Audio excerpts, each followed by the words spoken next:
Alright, let's say you live in a condo, apartment complex, or some kind of home cluster that requires key access through a locked gate or door.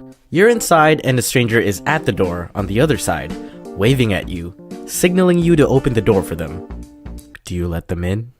I freaking hate being in this situation. Every time I walk into my condo building and there's someone already in the vestibule trying to figure out how the buzzer works, probably for my prostitute neighbor, they see me come in and look at me like I'm their savior, expecting me to open the door for them. I guess I don't have much of a choice. I gotta get inside and I can't just open the door for myself and immediately close it behind me like, no, not you, only me. Well, technically there is a back entrance I could use, but that's on the opposite side of the building, and that feels like too much trouble just to avoid this situation. Or when I'm waiting for a pizza delivery in the lobby and an outsider pleads me to open the door as if they're escaping the plague outside. If I ignore them, I feel like an asshole. But if I open the door for them, I feel like I defeated the purpose of the security door. Well, I just let in a serial killer. I sure hope everyone locked their doors and aren't depending on these doors as their only line of defense. Thanks, loser. I'll kill you last. I just recently came back from a trip to California for VidCon and Anime Expo. I had a blast seeing old friends and meeting new ones. Even though I only got to see a lot of you briefly, do know that I enjoyed whatever time we had. Except for when we were outside. Like, what is this, California? You're broken. Go home. Every year for Anime Expo, I rent out an Airbnb with some friends for the duration of the convention, and this year we got ourselves this nice apartment suite in a gated complex. Unfortunately, at some point in the night, we ran out of toilet paper, and the Airbnb didn't have any extra rolls anywhere. It was like 3 AM and our drivers were too tired to go out and get some, and we didn't exactly feel safe walking out in the unknown neighborhood. Luckily, our friend Elle pointed out that there was a public bathroom on the first floor of the complex across from the gym. Nice. So Claire and I decided to head down for some toiletry shopping.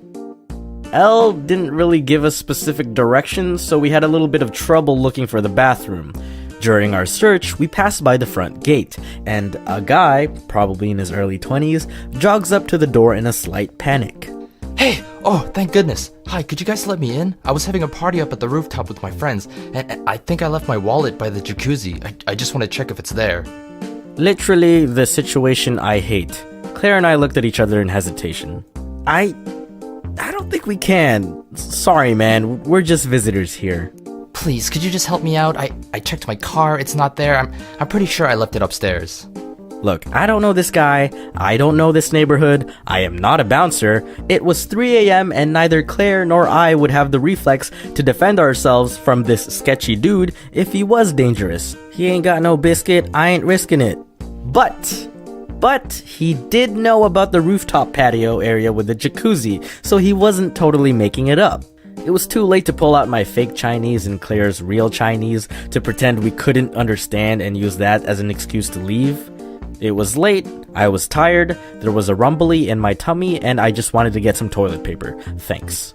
And on a side note, we held a little barbecue get-together with some friends the previous night, and then I got contacted the next day by the host saying there were reports of our party members damaging property and vomiting over the balcony the previous night, and while I believed, to the extent of my knowledge, that they were false accusations, I didn't want to dig a deeper hole for me and my group by letting in a stranger to a private complex. The door is locked for a reason. Sorry, man. We can't. Come on. And we headed back upstairs, with an extreme lack of toilet paper. Do you think sketchbook paper would hurt? We couldn't find it. Also, there's a dude downstairs saying he forgot his wallet by the jacuzzi or something. We told Elle what happened, and he decided to escort us to the secret bathroom himself. But first, we headed to the rooftop patio to check for this wallet. We looked around the jacuzzi area. Nothing. We checked the rest of the patio area, and on one of the tables there was a pair of shoes, and inside one of them, a wallet. Huh, I guess he was telling the truth. Wait, check for an ID. Then we'll ask him for his name, assuming he's still down there. Felipe Gonzalez. We left the wallet where it was, and headed back down. He was still there. Hey. Please, I really need my wallet. Alright, so we did see one up there, but I don't think we can let you in still. Any chance your friend can get it for you? No, they're asleep now. We drank a lot. I tried calling them, but they're already passed out. Hold on. What's your name, by the way? Chris. Who the fuck? That's definitely not how you pronounce Felipe. Oh, yeah, that's my other friend. He was with us too. Please just let me in. I can go check for myself. Call us overly cautious, but he just progressively became more suspicious. He said he left the wallet by the jacuzzi. The only wallet we found was neither by the jacuzzi nor belonged to a Chris. He told us his friends were in room 208, so we went up and tried knocking on their door, and no one answered.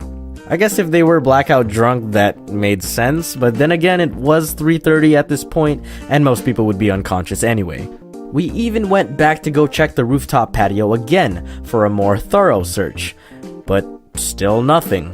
He had an excuse, but we weren't really in a position to be good Samaritans.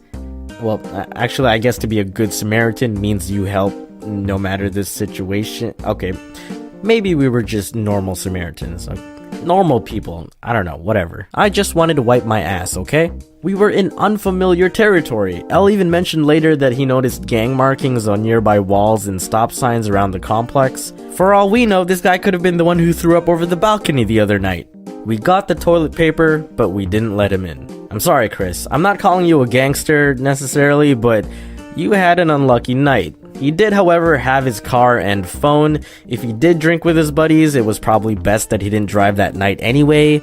I don't know, call an Uber, pick up your wallet in the morning. I don't know if we made the right decision, but I felt it was the safe decision. Plus, what if he also knew about the secret bathroom and wanted to take the toilet paper for himself, huh?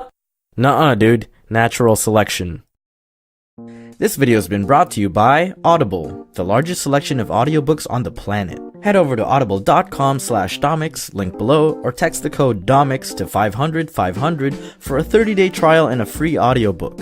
And right now, Amazon Prime members can sign up and get the first 3 months of Audible for only the price of one. But hurry, cause this offer ends on July 31st. Audible members get a credit every month, which they can spend on any audiobook, regardless of the price. Audiobooks are a great sidekick for summer activities like hiking, sunbathing, and road tripping, allowing you to binge on content you love while doing the things you love. Feel free to pick out any audiobook you'd like with my code, and that book is yours to keep. I had a lot of fun being able to speak with Phil DeFranco, Ben and John of the Super Carlin Bros, and Brianna about Florida, an audiobook we chose to listen to and discuss on an old-fashioned book club. If you haven't already, you can check out how that went on the Philly D channel.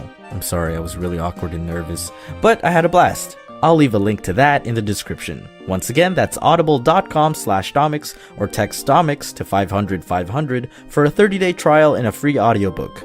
Enjoy!